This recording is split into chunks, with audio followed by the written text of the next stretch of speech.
नमस्कार दोस्तों, मैं राजेश दुदानी एडवोकेट आज आपके साथ डिस्कस करने जा रहा हूं inheritance of property in Muslim law. दोस्तों, मुस्लिम्स के अंदर में प्रॉपर्टी का किस तरह से बंटवारा होता है ये मैं आपको आज बताना चाहूंगा। दोस्तों, सबसे पहले मैं आपको एक बात बताना चाहूंगा कि मान लीजिए कोई भी व्यक्ति अपने जीवन काल के दौरान में किसी भी प्रॉपर्टी को गिफ्ट कर सकता है, किसी भी तरह से किसी भी व्यक्ति को 100% अपनी प्रॉपर्टी गिफ्ट कर सकता है। लेकिन दोस्तों, वो अपने जीवन काल के दौरान में अगर उसने विल करनी है तो विल जो है वो अपनी प्रॉपर्टी की 33%, 33% यानी 1/3 से ज्यादा अमाउंट की वो विल नहीं कर सकता। अगर इससे ज्यादा की विल करता है without consent of the relative यानी अपने रिश्तेदारों से बिना पूछे, अपने जो एलास है उनसे बिना पूछे अगर वो 33% से ज्यादा की विल कर देता है तो वो विल जो है मान्य नहीं होगी। 33% तक का उसका राइट है, लेकिन गिफ्ट में वो किसी भी तरह से कितनी भी प्रॉपर्टी गिफ्ट कर सकता है। दूसरी बात दोस्तों ये है कि मोहम्मदन लॉ में भी, मुस्लिम लॉ में भी ये प्रावधान किया गया है कि कोई भी व्यक्ति अपने जीवन काल के दौरान में किसी भी तरह से अपनी जो प्रॉपर्टी ओन की गई है या उसके इनहेरिटेंस में आई है तो उस प्रॉपर्टी का वो खुद हकदार होगा। उसकी प्रॉपर्टी के ऊपर में उसके बच्चों का किसी भी तरह से कोई राइट नहीं होगा। अब दोस्तों, इसमें एक बात और बताना चाहूंगा कि मान लीजिए अगर किसी व्यक्ति की प्रॉपर्टी एक XYZ किसी व्यक्ति की प्रॉपर्टी है और उस प्रॉपर्टी के उस व्यक्ति के अगर कोई बेटा है और उस बेटे के भी बेटा हो जाता है यानी उसका पोता हो जाता है, तो उस कंडीशन में पोते का उस प्रॉपर्टी पे कोई राइट नहीं है। दादा की प्रॉपर्टी में सिर्फ बेटे का राइट है।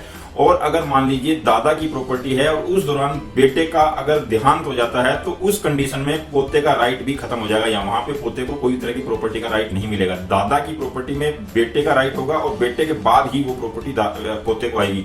लेकिन अगर बीच में बेटे का अगर इंतकाल हो जाता है, मृत्यु हो जाती है, तो फिर उसमें पोते का राइट भी खत्म हो जाता है। अब दोस्तों, मुस्लिम लॉ में जो है बेटे का जो प्रतिशत है लॉ प्रॉपर्टी में वो 50% है, यानी किसी भी प्रॉपर्टी में बेटे को 50% राइट मिलता है और बेटी जो होती है उसको 25% का जो है प्रॉपर्टी में उसका राइट होता है। और उसके अलावा मान लीजिए उसके जो एक्सपायर हुआ है उसके मदर और फादर अगर हैं तो उनका 1/6 का राइट होगा, यानी किसी भी प्रॉपर्टी में उनका 6th भाग जो है वो माँ बाप का होगा। और अगर हस्बैंड एक्सपायर हो जाता है तो जो वाइफ है उसका जो राइट है वो 1/8वां भाग होगा, यानी 1/8 शेयर जो है वो मिसेज का होगा। उसके अलावा अगर मान लीजिए उसके भाई या बहन भी हैं तो भाई या बहन का जो राइट है वो राइट भी उस प्रॉपर्टी में बेटियों को देने के बाद में जो है जो बचेगा उसमें उसका जो राइट है वो राइट बनेगा। दोस्तों, अगर इसमें वाइफ की डेथ हो जाती है तो उस कंडीशन में जो है हस्बैंड का जो राइट है वो 1/4 राइट होगा। जैसे अगर हस्बैंड की डेथ होती है तो वाइफ का जो राइट है वो 1/8 होता है, उसी तरह से अगर वाइफ की डेथ हो जाती है तो उस केस में जो हस्बैंड का राइट है वो 1/4% होगा, यानी 1/4 राइट जो है वो हस्बैंड का होगा। और इसमें एक महत्वपूर्ण बात और भी है कि मदर की डेथ के केस में बेटे और बेटी का जो राइट है उसकी मदर की प्रॉपर्टी में वो भी इक्वल होगा, यानी दोनों का बराबर डिवाइड होगा। जैसे कि फादर की प्रॉपर्टी में बेटे को 50% और बेटी को 25% का राइट था, उसी तरह से अगर मदर की प्रॉपर्टी है तो उस प्रॉपर्टी में बेटे और बेटी को इक्वल राइट होगा, यानी दोनों को बराबर का हिस्सा मिलेगा। और उस कंडीशन में अगर मान लीजिए मदर एक्सपायर होती है, बच्चे नहीं है, तो फिर उस कंडीशन में जो है प्रॉपर्टी का जो राइट है वो हस्बैंड का वो 50% हो जाएगा, वो 1/4 की जगह उसका राइट जो है 50% का राइट हो जाएगा। दोस्तों, इसमें एक बहुत महत्वपूर्ण बात यह है कि जो मुस्लिम लॉ है उसमें जो प्रॉपर्टी का डिवीजन है वो शेयरर और रेजिडुअर के बीच में होता है। शेयरर का मतलब ये हो गया कि मान लीजिए माँ बाप, बेटे बेटी और वाइफ, ये शेयरर की उसमें आएंगे। और उसके अलावा अगर भाई बहन है या और कोई है तो वो रेजिडुअर की कैटेगरी में आएंगे। रेजिडुअर की कैटेगरी का मतलब ये हो गया कि जो पोर्शन माँ बाप बेटे बेटी के देने के बाद में अगर कोई पोर्शन बचता है तो वो जो पोर्शन है वो रेजिडुअरी के पोर्शन के अंतर्गत डिवाइड होगा। अब दोस्तों, मैं अब आपको ये जो डिवीजन है वो किस तरह से होता है एक उदाहरण के तहत आपको बताना चाहूंगा कि इसमें प्रॉपर्टी का डिवीजन कैसे होता है, जो कि आपको स्क्रीन पे देखने को मिलेगा। दोस्तों, मान लीजिए किसी व्यक्ति को 1,20,000 रुपया छोड़ के एक्सपायर होता है और उस कंडीशन में उसके ऊपर में 10,000 रुपए का कर्जा व उसकी जो मौत का जो खर्चा हुआ वो लगा। उसके अलावा उसने 10,000 रुपए की किसी को विल कर रखी थी, यानी 20,000 रुपया उसके जो है ड्यू थे किसी को देने। तो 1,20,000 रुपए में से घटाने के बाद में कुल रकम जो बचती है वो 1,00,000 रुपए होते हैं। अब 1,00,000 रुपए की रकम में माँ और फादर दोनों जिंदा हैं, तब उनको जो है 1,00,000 रुपए में से जो है 1/6 शेयर मिलेगा। 1/6 शेयर का मतलब हो गया कि 16,667 रुपया माँ को और 16,667 रुपया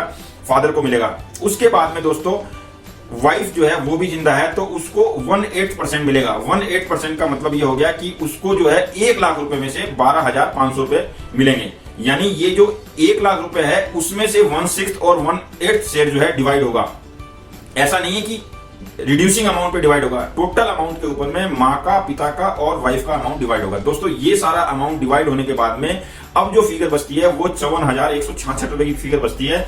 और ये जो 54,166 रुपए है वो अमाउंट उसके अगर 2 बेटे हैं और 3 बेटियां हैं, 2 बेटे हैं और 3 बेटियां हैं, तो उन बेटों और बेटियों में ये अमाउंट डिवाइड हो जाएगा। अब जो बेटे का जो अमाउंट है वो 50% का होता है और बेटी का अमाउंट है वो 25% का होता है, यानी जो बेटे को अमाउंट मिलेगा वो बेटी के अमाउंट से डबल मिलेगा। तो अब 54,166 रुपए को हम जो डिवाइड करेंगे, तो अब मान लीजिए बेटे 2 हैं, बेटी 3 है, तो अब हम बेटों की जो संख्या है उसको 2 की जगह 4 कर लेते हैं, क्योंकि दोनों बेटों को डबल मिलना है। तो 4 बेटे और 3 बेटी 7 जगह इस 54,166 रुपए को डिवाइड कर लेते हैं। तो 54,166 को अगर हम 7 जगह डिवाइड करते हैं तो ये अमाउंट आता है 7,738 रुपया एक व्यक्ति का।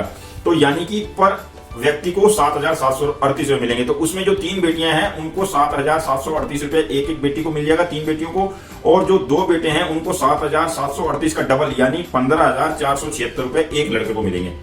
इस तरह से ये 1,20,000 रुपए का जो है मुस्लिम लॉ के तहत में ये डिवीजन होगा। दोस्तों अब इसमें 2-3 चीज अहम और मैं आपको बताना चाहूंगा कि मान लीजिए कि किसी केस में बेटा नहीं है, तो बेटा नहीं है तो उस केस में बेटी को मिलेगा, बेटियां अगर 3 हैं तो 2/3 यानी 2/3 अमाउंट तीनों बेटियों को मिलेगा। और अगर बेटी एक ही है तो 50% अमाउंट बेटी को मिलेगा और बाकी का जो अमाउंट है वो रेजिड्यूरी जो भाई या बहन है उनके हिस्से में यह अमाउंट चला जाएगा।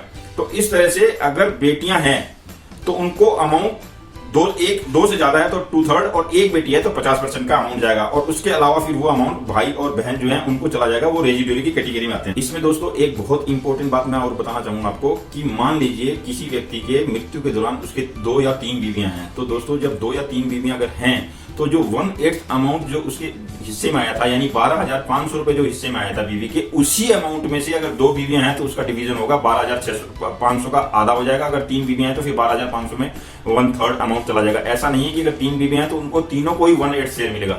इस तरह से उनको शेयर 1/8 ही मिलेगा, लेकिन एक शेयर में ही अगर 3 बीवियां हैं तो तीनों का डिवाइड होगा और 2 अगर हैं तो दोनों का डिवाइड होगा।